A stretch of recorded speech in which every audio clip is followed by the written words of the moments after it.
Hello hi welcome to my YouTube channel home science Darpan में आप सभी का वेलकम है। आज हम क्लास 6 की बुक से स्टार्ट करने जा रहे हैं अपनी टीजीटी की प्रिपरेशन। यहाँ से हमारा ना बेसिक बिल्कुल समझ में आ जाएगा, बेसिक कॉन्सेप्ट क्लियर हो जाएंगे तो तैयारी हमारी स्टेप बाय स्टेप बेटर होती जाएगी। और जो लोग कर रहे हैं उनका भी रिवीजन हो जाएगा, तो वो भी चाहें तो देख सकते हैं। क्विक रिवीजन है। देखिए ये आपकी ये लिस्ट है।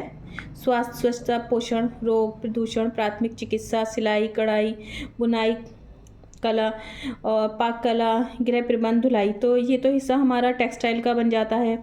यहाँ food and nutrition, home management, प्राथमिक चिकित्सा और स्वास्थ्य का, तो ये बेसिक है बिल्कुल। तो स्वास्थ्य के बारे में पढ़ते हैं। आप वीडियो पॉज करके पढ़ सकते हैं। मैं सिर्फ और सिर्फ वही चीज़ पर जो हाईलाइटेड है उसी के बारे में बता रही हूँ। जैसे यहाँ पर स्वस्थ का अर्थ मालूम किया गया है, तो स्वस्थ जो है वो सु और अस्थ से मिलकर बना है। मैंने नोट्स बनाए हैं। सु और अस्थ। सु का मतलब होता है सुंदर और अस्थ का स्थिति, यानी कि हमारे शरीर निरोग है, आकर्षक है अगर स्थिति में, तो वो स्वस्थ कहलाता है। इसके लिए हमें रोज़ व्यायाम करना चाहिए, पौष्टिक खाना खाना चाहिए, 6 से 7 घंटे की नींद लेनी चाहिए, जो कि इसमें दिया हुआ है। अच्छा, स्वास्थ्य से क्वेश्चन स्वास्थ्य से आ चुका है कि 2021 में कि स्वास्थ्य विज्ञान का नाम मालूम किया गया है। और पीजीटी में स्वास्थ्य कमेटी की स्थापना जो कि 1946 में हुई थी, भौर कमेटी ने की थी। उसके बाद में ये आप पॉज करके वीडियो को रीड कर सकते हैं। आपको लेने की ज़रूरत भी नहीं है बुक। अगर आप इसी को एक बार पॉज करके पढ़ लेते हैं तो आपके जो कॉन्सेप्ट्स हैं वो क्लियर हो जाएंगे। ठीक है, नेक्स्ट हम आते हैं स्वच्छता। स्वच्छता के बारे में, सफाई का अर्थ गंदगी को दूर करना तथा प्रत्येक वस्तु को साफ, कीटाणु रहित तथा व्यवस्थित रखना, जो कि ये मैंने बनाया नोट्स में। क्लीननेस हम दैनिक करते हैं, साप्ताहिक करते हैं, मासिक करते हैं, वार्षिक करते हैं और आकस्मिक करते हैं। जैसे कि कोई मेहमान आ रहा है या कोई फेस्टिवल बीच में आ जाता है या कोई घर पे पार्टी है कोई, तो वो अचानक हमें अगर करना है तो वो इसी में आएगा।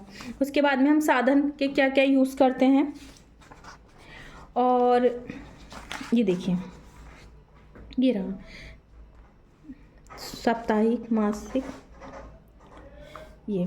उसके बाद में साधन और उनके उपयोग। यहाँ से क्वेश्चन बन चुका है, कालीन की सफाई के लिए ब्रश किस तरह का यूज़ करना चाहिए, तो सॉफ्ट ब्रश हमें यूज़ करना चाहिए। देखिए क्वेश्चन मैंने इसलिए ऐड किए हैं ताकि आपको ये ना लगे कि अरे हम क्लास 6 का है, यहाँ से क्या क्वेश्चन बनते हैं। क्वेश्चंस बनते हैं बेसिक। तो अगर हमारे 8 से 10 क्वेश्चन बेसिक हैं और वो हो जाते हैं तो हमारा पेपर अच्छा रहेगा। भोजन में पाए जाने वाले पौष्टिक तत्वों द्वारा शारीरिक आवश्यकताओं की पूर्ति करना ही पोषण है। शारीरिक वृद्धि के लिए सुरक्षा करना, समस्त अंगों का समुचित विकास करना। ठीक है, आप ये देख लीजिए। उसके बाद में लाभ, अगर हम भोजन पकाकर खाते हैं तो उसके लाभ क्या है। ये पचाने योग्य बनता है, स्वाद बढ़ता है और जो उसके कीटाणु हैं वो नष्ट हो जाते हैं। उसके बाद में इम्पॉर्टेंट आ जाता है विधियाँ जो कि 4 होती हैं। जल द्वारा, भाप द्वारा, चिकनाई द्वारा और आगे है आग, यानी कि ईयड़ के द्वारा, आँच से। अब जल द्वारा अगर हम देखेंगे तो बॉइलिंग है, सिमरिंग है, स्टूइंग है, ये हम आगे पढ़ेंगे, लेकिन मैं यहाँ इसलिए ऐड किया है कि क्वेश्चन आ चुके हैं। टीजीटी 2021 में खतकाने के लिए टेम्परेचर पूछा गया है, और भाप द्वारा, चिकनाई द्वारा के अगर हम यहाँ से ही आ जाए कि उथली विधि किसे कहते हैं, तो कम घी या तेल का प्रयोग करना। उसके बाद में गहरी विधि, अधिक तेल, जिसमें हम कचौड़ी, पकौड़ी जो डीप फ्राई करते हैं। उसके बाद आग में भूनना, सेकना, रोटी हम सेकते हैं, पापड़ भूनते हैं, या फिर जो बैगन, शकरकंद जो भूनने का है और फिर हम उस पर भी करते हैं। इसका आगे हम देखेंगे तो ग्रिल में जो कोयला होता है उस पर भी जो है आगे आने वाली जो क्लास के चैप्टर्स होंगे उसमें ऐड हो जाएगा, तो यह आप पढ़ सकते हैं। उसके बाद में इन्होंने थोड़ा गर्भावस्था से भी बात करी है। अच्छा, यहाँ पे संतुलित आहार के बारे में बात करी है। जिस भोजन में समस्त आवश्यक पोषक तत्व उचित मात्रा में विद्यमान रहते हैं तथा शरीर की समस्त आवश्यकताओं की पूर्ति करते हैं, वह संतुलित आहार है। तो यहाँ बैलेंस डाइट के बारे में आ गया, ये आ गया है। उसके बाद में यहाँ दिखाया गया है कि अगर प्रेगनेंसी पीरियड में है और आयोडीन की जो हमारी पूर्ति है वो किस तरह से करेंगे, तो आयोडीन युक्त नमक लेकर के, और कार्बोहाइड्रेट की पूर्ति के लिए चावल की मांड, रोटी का छिलका, दाल, पानी मसल कर दें। ये बच्चे के जन्म के 6 माह के पश्चात का दे रखा है, तो आप इसको पॉज करके पढ़ लीजिएगा। उसके बाद आ जाता है रोग और उनसे बचाव। जब किसी व्यक्ति का शारीरिक तंत्र जैसे पाचन तंत्र, श्वसन तंत्र, रक्त परिसंचरण तंत्र सामान्य रूप से अपना कार्य नहीं करता, वह रोगी है। ठीक है, रोग कितने प्रकार के होते हैं, यहाँ से क्वेश्चन बन जाता है कि रोग कितने प्रकार के होते हैं। तो असंक्रामक रोग और संक्रामक रोग, ये वह रोग हैं जो छुआछूत से नहीं फैलते। जैसे लाइक हमारा जैसे अभी कोरोना आया था, तो कोरोना क्या हो रहा था, वो ईयर में था ना, तो संक्रामक था एकदम। या फिर हमें कफ है, फ्लू है, तो हम कहते हैं ना घर में, भाई हमें कफ है, फ्लू है, आप दूर रहो, तो वो इसमें आते हैं। लेकिन ये छुआछूत से नहीं फैलता है। जैसे विटामिन ए की कमी से रतौंधी होता है, नाइट ब्लाइंडनेस, कुछ असंक्रामक रोग वंशानुगत होते हैं। जैसे होता है ना कलर ब्लाइंडनेस, उनको रेड और ग्रीन में डिफरेंस नहीं पता चल पाता है।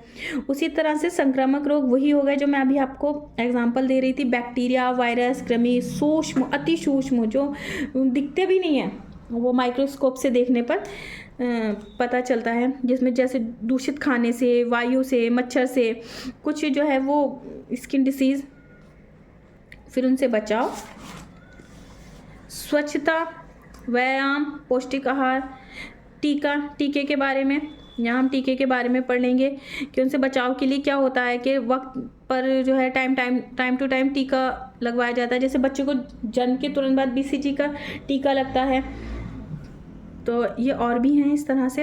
अच्छा, यहाँ एक चीज़ है कि यहाँ पे कीड़ों के मुख्य रूप से 3 प्रकार बताए गए हैं, ये इंपॉर्टेंट है, आप इसको ज़रूर नोट्स में अपने मेंशन कर लें। राउंड वॉर्म्स, जिसे हम गोल कृमि कहते हैं, थ्रेड वॉर्म्स, हुक वॉर्म्स। इन कीड़ों से पेट में दर्द होता है तथा उल्टियाँ होती हैं, भूख लगनी बंद हो जाती है, शरीर का वजन कम हो जाता है। तो यहाँ है कि रोग से बचने के लिए हमें चाहिए कि अपने खान पान वस्तु मक्खियों से बचाएं। अच्छा, ये लाल दवा के बारे में बात की गई है। सड़े गले व अशुद्ध खाने और पीने की चीज़ों का उपयोग ना करें। ठीक है, और शौचालय, इसलिए आप बताइएगा कमेंट में शौचालय दिवस कब मनाया जाता है, यह आप पढ़ लीजिएगा। उसके बाद में हमारे पास नेक्स्ट आ जाता है प्रदूषण। यहाँ से क्वेश्चन आते हैं, आप इसको पॉज करके पढ़ लीजिएगा। टाइप्स ऑफ प्रदूषण किस तरह के होते हैं, टाइप्स ऑफ पॉपुलेशन के बारे में, स्वच्छ जल का महत्व, कैसा होना चाहिए, पेयजल स्वच्छ, निर्मल, पारदर्शी, गंध रहित, कीटाणु रहित, जीवाणु रहित होना चाहिए। क्या करें बचाने के लिए और क्या नहीं करें।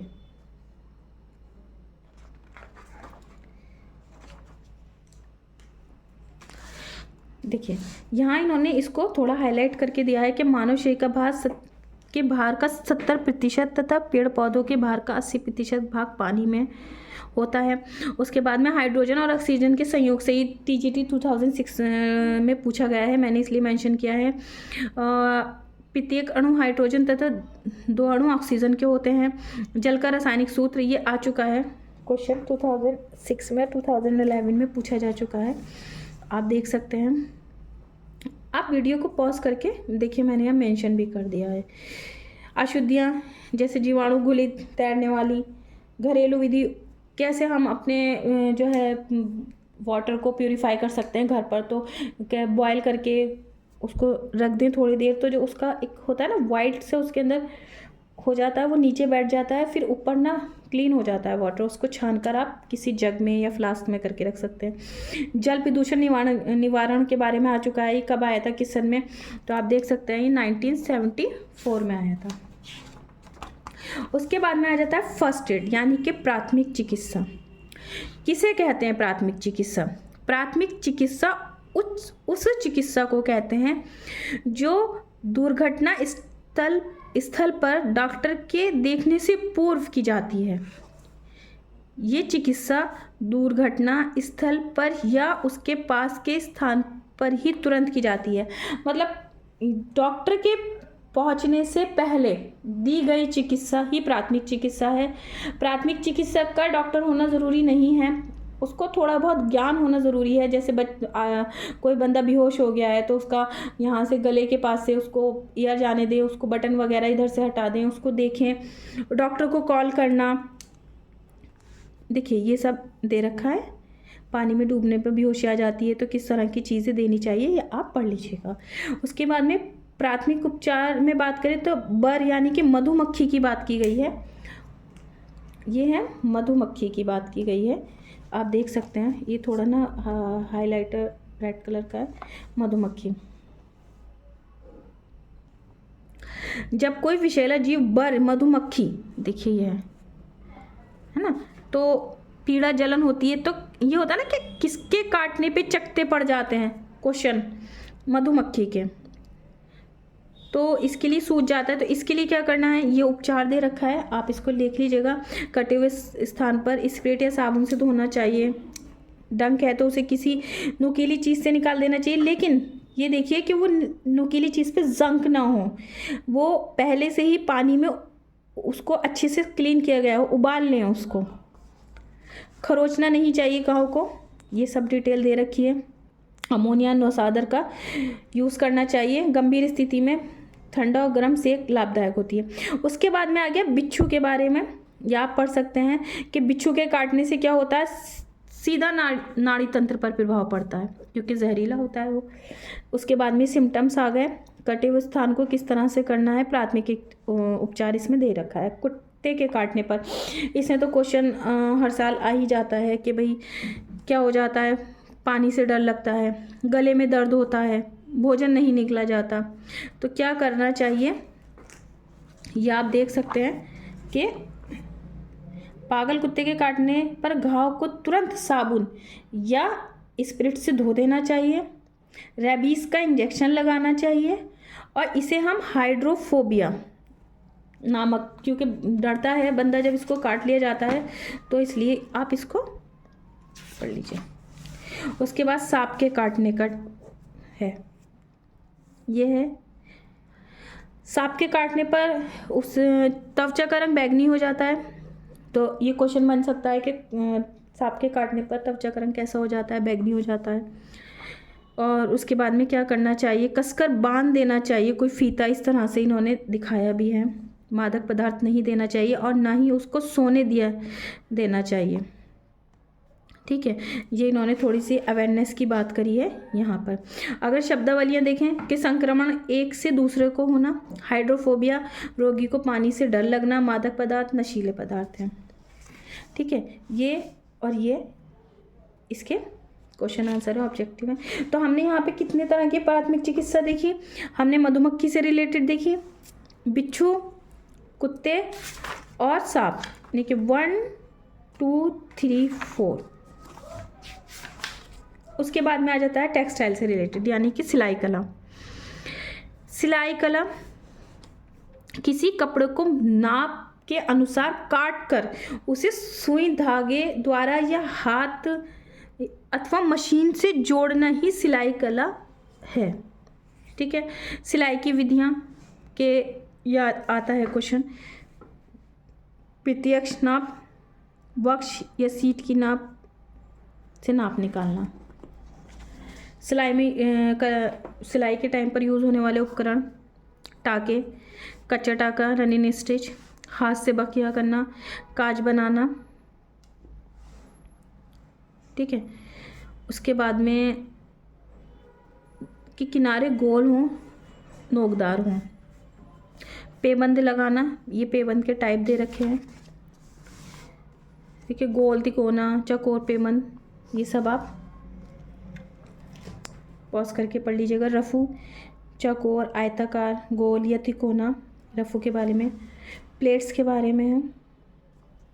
यहाँ पर एक ये जंगिया और झबला के लिए दे रखा है और क्वेश्चन आंसर है। जैसे इस तरह से क्वेश्चन आ सकता है कि हमें अगर एक झबला बनाना है तो कितने सेंटीमीटर कपड़ा चाहिए। बिल्कुल बेसिक सा है और बेसिक से 7 से 8 क्वेश्चन तो आराम से बन जाते हैं। उसके बाद में आ गया हमारा एम्ब्रॉयडरी का सेक्शन।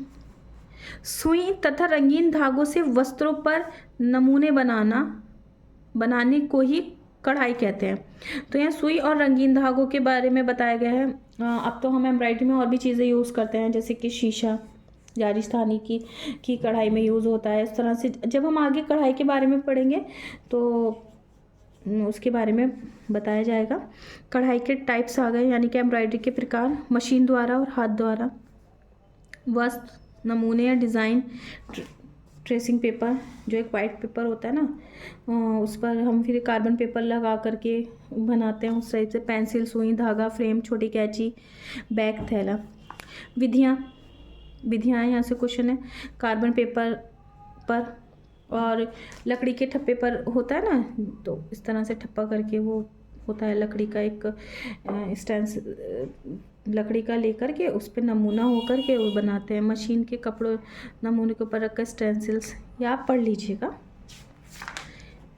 उसके बाद में कढ़ाई के लाभ के क्या लाभ होते हैं इसमें। उसके बाद में आ जाती हैं हमारी स्टिचेस। चैन स्टिच, जिसे हम जंजीरा कढ़ाई कहते हैं, ये प्रैक्टिकल में हैंकी वगैरह जब बनाए जाते हैं उस पर की जाते हैं। स्टेम स्टिच, ये रही। उल्टी बखिया भी कहते हैं। हाँ, क्वेश्चन इस तरह से बन जाते हैं कि उल्टी बखिया किसे कहते हैं, ये जंजीरा स्टिच किसे कहते हैं। लेजी डेजी के बारे में बटन होल स्टिच है, तो आप देख लीजिएगा। उसके बाद बुनाई कलम, बुनाई, या आप इसको पढ़ लीजिएगा। 2 प्रकार के ऊनी धागों से बनाया जाता है। ऊन, इससे घर पर स्वेटर, टोपा, मोजा इत्यादि बनाए जाते हैं। महीन ऊन से कपड़े मशीन द्वारा बुने जाते हैं, ठीक है। मीनिंग ऑफ निटिंग, कलात्मक ढंग से ऊन द्वारा फंदे बनाकर सलाइयों के माध्यम से डिज़ाइनदार वस्त्र तैयार करना बुनाई है। स्वेटर, टोपा, मोजा, कार्डिगन, जैकेट, फ्रॉक इत्यादि इस कला से तैयार किए जाते हैं। अब आगे बुनाई के प्रकार, हाथ द्वारा और मशीन द्वारा। चुनाव, सलाई का चुनाव। तो सलाई के लिए यहाँ से क्वेश्चन बन जाता है कि पतली, अगर ऊन पतली है तो 11 से 12 नंबर की सलाई होगी। मोटी ऊन है तो 9 से 10 नंबर की। अधिक मोटे ऊन के लिए हम 6 से 8 नंबर की सलाई का यूज़ करेंगे, जो होती हैं सलाइयाँ। स्वेटर के बॉर्डर के लिए ना, बॉर्डर के लिए बात करी गई है, तो 11 से 12 नंबर की सिलाई का यूज़ करेंगे। कि हमसे क्वेश्चन पूछा जा सकता है कि भाई जो हम स्वेटर का बॉर्डर बनाते हैं तो 11 से 12 नंबर की सिलाई का यूज़ होगा, आप पढ़ लीजिएगा। ये सब इन्होंने दे रखा है कि फंदा डालना। उसके बाद में फंदों के प्रकार, सीधा फंदा, उल्टा फंदा। सीधा फंदा के दाहिने हाथ में तथा फंदे वाली सिलाई को बाएं हाथ में, यानी कि राइट और लेफ़्ट मैंने लिख दिया, आर फॉर राइट और लेफ़्ट। उल्टा फंदा। उसके बाद में आ जाता है जाली द्वारा फंदा, कि बच्चों की टोपी में इसी प्रकार के फंदे बढ़ाते हैं, तो जाली फंदे में है ये। एक फंदे को 2 बार बुनना। फंदे घटाना, फंदे कब घटते हैं, आर्म होल के टाइम पर जब करा जाता है। फंदे उठाना, तो स्वेटर का गला तथा बाह बनाने के लिए फंदा उठाना पड़ता है। मोतीदाना, साबूदाना बुनाई। हाँ, यहाँ से इस बुनाई को साबूदाना, मोतीदाना, धनिया बुनाई, तो 3 नाम हो गए, मोतीदाना, साबूदाना, धनिया बुनाई। ये आप याद रखिएगा और नोट्स में मेंशन कर लीजिएगा। उसके बाद में ये एक ऊनी टोपी की विधि है, ये आप देख लीजिएगा। देखिए ये आ गया ना बॉर्डर बनाने के लिए फंदे सदैव। अब नेक्स्ट आ जाता है पाक कलम, मैनेजमेंट ऑफ कुकिंग। पाकशाला क्या है? पाकशाला के प्रकार भारतीय और विदेशी। भारतीय जहाँ हम सिटिंग बैठकर मतलब ज़मीन पर बैठकर बनाते हैं, विदेशी में खड़े होकर, जो कि आजकल हमारे यहाँ है, खड़े होकर बनाते हैं। उसके बाद में ईंधन, ठोस, बुरादा, तरल, गैस। ठोस में लकड़ी, कोयला, पत्थर, इस तरह से। उसके बाद में चूल्हे 3 प्रकार के होते हैं। चूल्हे के प्रकार के बारे में सादा, 1 मुंह वाला, 2 मुंह वाला और हैदराबादी। यहाँ से क्वेश्चन आ चुका है, आप देख लीजिएगा, इसको पढ़ लीजिएगा। उसके बाद में गैस का चूल्हा जो आजकल है, गैस के चूल्हे से ही क्वेश्चन आ चुके हैं कि एलपीजी क्या है। ये उसकी फुल फॉर्म है, लिक्विफाइड पेट्रोलियम गैस। इसमें जो एक गंध होती है, जो एक स्मेल आती है ना, जब आप कभी देखते हैं कि गैस को हमने ऑन करा और कि स्मेल बहुत तेज़ी से फैलती है, तो एथिल मर कैप्टन के द्वारा फैलती है, ठीक है। और कि कौन सी गैस होती है एलपीजी में? 95% प्रोपेन और ब्यूटेन गैस होती है, ठीक है। एलपीजी का एमटी पर क्या वेट होता है सिलेंडर का? 14.8 kg, 14.8 kg होता है, आप देख सकते हैं। और फुल 29 kg। उसके बाद में ये है स्टोव वगैरह के बारे में दिया है, आप इसको देख लीजिएगा। यह सावधानियां दे रखी। हीटर क्या है? विद्युत ईंधन से चलने वाला यंत्र। हीटर, टोस्टर आदि जो होते हैं उनके बारे में बता रखा है। लेकिन अब अगर हम इसमें चाहें तो एडिशनल ऐड कर सकते हैं इंडक्शन के बारे में, जो आजकल यूज़ हो रहा है। तो इस तरह से मे भी आ सकता है क्वेश्चन कि किन बर्तनों का हम इंडक्शन पर यूज़ नहीं करते, क्योंकि इंडक्शन के बर्तन अलग होते हैं। आपने देखा होगा कि induction base cooker, induction base pan, इस टाइप से हैं। तो बर्तनों का नहीं यूज़ होता, वो तांबे के और एल्युमिनियम के हैं। ये इंडक्शन पे आप रखेंगे तो नहीं यूज़ होते हैं। कौन से यूज़ होते हैं? तो कच्चा लोहा जैसे कास्ट आयरन, कार्बन स्टील और स्टेनलेस स्टील। ये मैंने एक्स्ट्रा ऐड किया है, तो आप इसे देख लीजिएगा। ईंधन की मितव्ययता, ठीक है। उसके बाद में गीली व सूखी वस्तुओं का नाप तोल। नाप और तोल की परिभाषा, कटोरी, गिलास, कप, स्पून की सहायता से जो नाप करते हैं वही तोल है, ठीक है। उसके बाद में यहाँ ये इम्पॉर्टेंट है, इसमें कन्फ्यूज़न रहता है, और ये अगर हम जैसे जैसे स्टैंडर्ड बढ़ता जाएगा तो ये चीज़ें नहीं मिलती हैं, तो ये इम्पॉर्टेंट है, आप इसको देख लीजिएगा। खाद्य पदार्थ जैसे आटा, दाल, चावल नापने के लिए कटोरी का। कप की सहायता से हम क्या दूध नाप सकते हैं, पानी नाप सकते हैं। तरल और ठोस पदार्थों के लिए ग्लास की सहायता ले सकते हैं। दूध, दही, चावल, आटा, तरल और ठोस दोनों की बात की गई। सामान्यतः छोटे चम्मच का प्रयोग जो होता है ना, टी स्पून, टेबल स्पून, तो ये है। तराजू की सहायता से हम ये कर सकते हैं। तरल पदार्थों को हमेशा ही किसमें? लीटर में मापा जाता है, ठीक है। ये दाल बनाने की विधि दी है और चावल बनाने की विधि दी गई है, ये विधियाँ हैं। ये क्वेश्चन आंसर्स हैं, आप देख लीजिएगा। ईंधन की बचत के 2 उपाय, पाकशाला और ये। उसके बाद में गृह प्रबंध। देखिए होम मैनेजमेंट की भी यूनिट इसमें आई है, तो ये एक स्टोरी टाइप में समझाया गया है होम मैनेजमेंट का, क्योंकि क्लास 6 की बुक है। उसी तरह से कि यहाँ देखते हैं हम, घर के सभी सदस्यों की आवश्यकताओं के अनुसार वस्तुओं की उपलब्धता तथा उनका उचित रखरखाव ही गृह प्रबंध है। घर की समस्त वस्तुओं का उनका उपयोग के अनुसार घर में रखरखाव गृह प्रबंध है।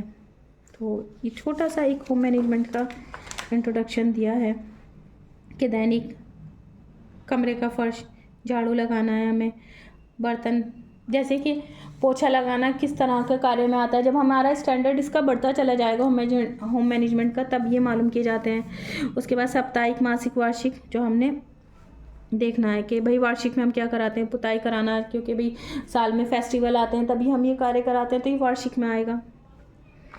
रसोई घर के डिब्बे साफ़ करने, कैबिनेट्स जो हैं उनको साफ़ करना, हम रोज़ तो नहीं कर सकते, उनको हम मंथली करेंगे, और ये उससे रिलेटेड क्वेश्चन आंसर हैं।